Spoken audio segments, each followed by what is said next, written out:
जय हिंद फ्रेंड्स, गुरु भगवान के चरणों में सादर प्रणाम, सादर वंदन। आशा करता हूं आप सब इस सीरीज का लाभ उठा रहे होंगे।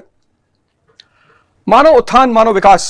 आज के इस दौर में जब लगभग हर आदमी परेशान है, चारों तरफ लोग परेशान हैं बहुत ज्यादा, और परेशानी की वजह व्यक्ति खुद है।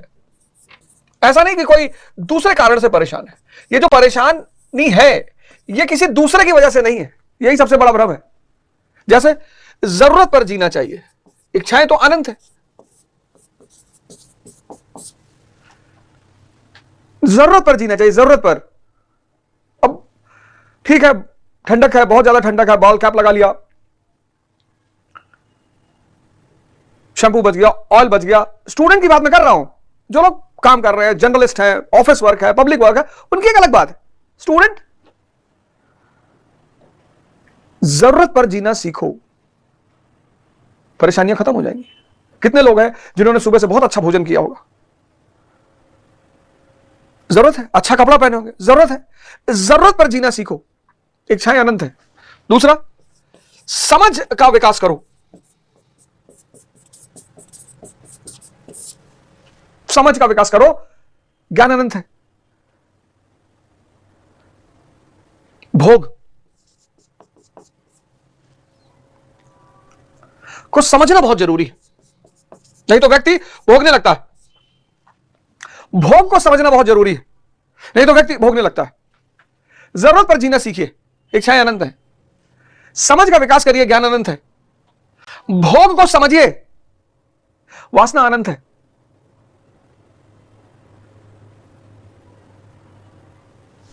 मन पर ध्यान दीजिए।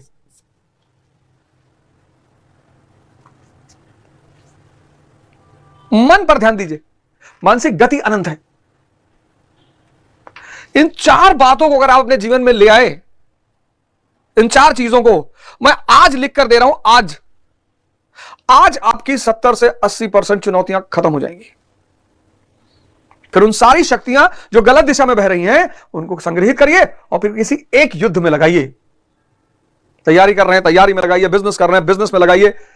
वो सारी शक्तियां जो दूसरे चैनलों से भाग रही हैं उनको खींच लीजिए वापस, और फिर उन सारी शक्तियों को एक जगह लगाइए।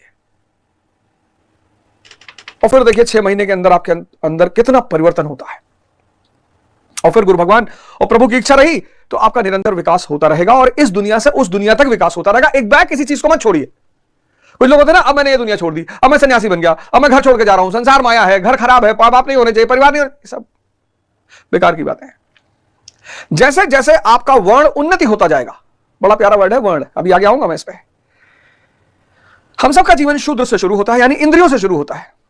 फिर जैसे जैसे साधना बढ़ती है तो हम आते हैं वैश्य के स्थान पर। फिर साधना बढ़ी, हम क्षत्रिय के स्थान पर आए, और फिर साधना बढ़ी, हम ब्राह्मण यानी ब्रह्म बन गए। लोग कहते हैं ना, जीवन का उद्देश्य क्या है? यही तो गीता बताती है, जीवन का उद्देश्य। जीवन का उद्देश्य डॉक्टर बनना थोड़ी है, वो तो जरूरत है, बन गए। इंजीनियर बनना थोड़ी, आईएएस बनना थोड़ी, मंत्री बनना, ये सब जीवन का उद्देश्य नहीं है। बन गए, बहुत अच्छा, बने रहिए। जीवन का उद्देश्य है निम्नतम शूद्र से ब्राह्मण की यात्रा, ब्रह्म की यात्रा। निम्न से इंद्रियों से यानी सेंसेस, हम सब शूद्र की तरह पैदा होते हैं। सेंसेस से कॉन्शियस की यात्रा, चेतना की यात्रा, यही है जीवन का मूल उद्देश्य। इस यात्रा में कई पड़ाव आएंगे। आप डॉक्टर बन जाएंगे, आप इंजीनियर बन जाएंगे, आप आईएएस बन जाएंगे, आप मंत्री बन जाएंगे, सब बनते रहिए, पर यात्रा नहीं रुकनी चाहिए। गिल्ट नहीं होना चाहिए, पश्चाताप नहीं होना चाहिए कि हम तो बहुत पापी भैया, हमारा तो उद्धार नहीं, सब पापी हैं। एक बार एक चोर को फांसी होने वाली थी, तो परंपरा के अनुसार राजा के दरबार में उसको बुलाया गया और कहा गया कि बताओ तुम्हारी अंतिम इच्छा क्या है। उसने कहा, सरकार, मैं गुरु की सेवा में था और उस गुरु ने मुझे कुछ मोती दिए हैं, और वो मोती ऐसे हैं जिनकी खेती की जा सकती है। खेत में लगाया जाए तो हजारों हजारों मोती पैदा होंगे। वो विधा मुझे पता है, गुरु ने मुझे सिखाया है। राजा ने कहा, ये तो बड़ी अच्छी विधा है यार, मोती को जाके समंदर में खोजना पड़ता है, ये तो खेती करवा देगा, मोती वैसे आप पैदा हो गए। राजा ने कहा, ठीक है, चलो तुम ऐसा करो, राजमहल में ही थोड़ी सी जगह ले लो और वहीं पर खेती शुरू करो। चोर को छोड़ा गया, मौका दिया गया, उसने जमीन साफ किया, सब कुछ व्यवस्था किया, सब तैयारी की, जुताई की, पूरा खेत तैयार किया। राजा, दरबारी, वजीर, सेनापति, महारानी सब खड़े हैं। राजा ने कहा कि महाराज, विद्या तो हमें पता है, लेकिन गुरु महाराज ने एक शर्त रखी थी। कहा ये मोती के बीज वही बोएंगे जिन्होंने जीवन में कभी चोरी नहीं की। और आप राजा हैं, आपसे ज्यादा साधु और ईमानदार कौन होगा? इसलिए मैं चाहता हूं आप ही इसका बीज डालें। अरे राजा ने कहा नहीं यार। राजा ने पलटकर मंत्रियों को देखा, वजीर की तरफ देखा, सेनापति की तरफ देखा, महारानी की तरफ देखा, सब एक कदम पीछे हट गए।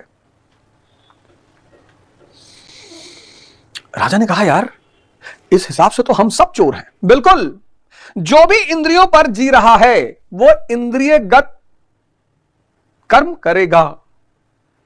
वो स्त्री से प्रभावित होगा, वो पुरुष से प्रभावित होगा, शराब से प्रभावित होगा, नशे से, हम सब। कोई ये कह नहीं सकता कि भाई साहब मैंने ये यात्रा नहीं की है। हम सब। तभी तो कहावत बनी कि जब जागो तब सवेरा। यहां जो कर्म हुए हैं उन पर पश्चाताप नहीं करना है ना। आधा से ज्यादा समाज हमारा गिल्ट में है। आधे से ज्यादा समाज यहां सब अपने आप को पापी मानते हैं। अज्ञानी, पापी नहीं मानना है, अज्ञानी। मट्टी खाते थे ना छोटे थे, अब नहीं खाते, बड़े हो गए। निप्पल वाली बोतल में दूध पीते थे छोटे थे, अब नहीं पीते। अज्ञानी। और यहां ज्ञानी। बस यही पूरा यात्रा है। पापी मानने को कोई जरूरत नहीं है, ग्लानि से भरने की कोई जरूरत नहीं है। सब आपके विकास में बाधक है। साधना करने की जरूरत है, श्रम करने की जरूरत है, जागने की जरूरत है, एक नए जीवन की शुरुआत करने की जरूरत है।